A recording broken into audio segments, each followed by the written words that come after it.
नमस्कार मित्रांनो, संजय गांधी निराधार अनुदान योजना, श्रावणबाळ योजना व इतर सर्व निराधार अनुदान योजना ज्याप्रमाणे सामाजिक कल्याण विभागामार्फत राबवल्या जातात त्याचप्रमाणे राष्ट्रीय कुटुंब लाभ ही योजनासुद्धा राबवली जाते।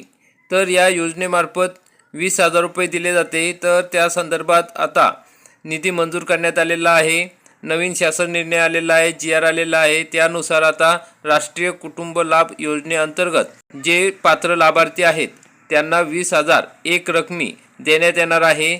त्या संदर्भातला हा महत्त्वाचा GR या ठिकाणी आलेला आहे। मित्रांनो, आपली जी वेबसाईट आहे SAS महाIT, ज्यावर संजय गांधी निराधार अनुदान योजना व इतर सर्व योजनांची माहिती दिली जाते DBTद्वारे, त्यामध्ये आपण बघू शकता या ठिकाणी राष्ट्रीय कुटुंब लाभ योजना ही योजनासुद्धा राबवली जाते। तर त्या लाभार्थ्यांचे पैसे हे अनेक दिवसापासून प्रलंबित होते, त्यासाठी आता निधी मंजूर करण्यात आलेला आहे। आपण या ठिकाणी बघू शकता हा निधी या ठिकाणी मंजूर करण्यात आलेला आहे। केंद्र पुरस्कृत राष्ट्रीय कुटुंब लाभ योजनेचे सन 2025-26 या आर्थिक वर्षाकरिता अनुदानाचे PFMS प्रणालीवर वितरण करण्याबाबतचा हा महत्त्वपूर्ण GR 1 डिसेंबर 2025 रोजी काढण्यात आलेला आहे।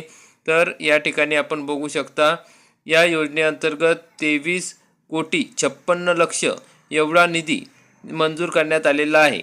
हा जो निधी आहे तो सन 2024-25 या आर्थिक वर्षात खर्च करून शिल्लक असलेली जी रक्कम आहे ती या ठिकाणी वाटप करण्यात येणार आहे।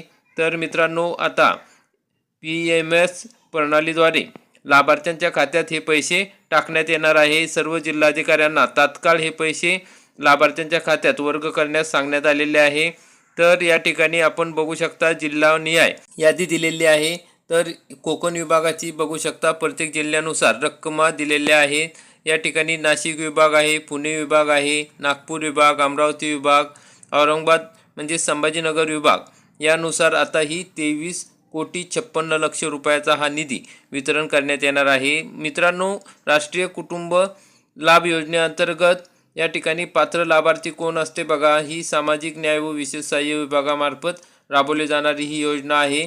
मयत व्यक्ती जर 18 ते 59 वयोगटातील कर्ता व्यक्तीचा अपघात झाला अथवा नैसर्गिक मृत्यू झाल्यास या ठिकाणी मागील 3 वर्षात मयत व्यक्ती वारसाला हा लाभ मिळतो।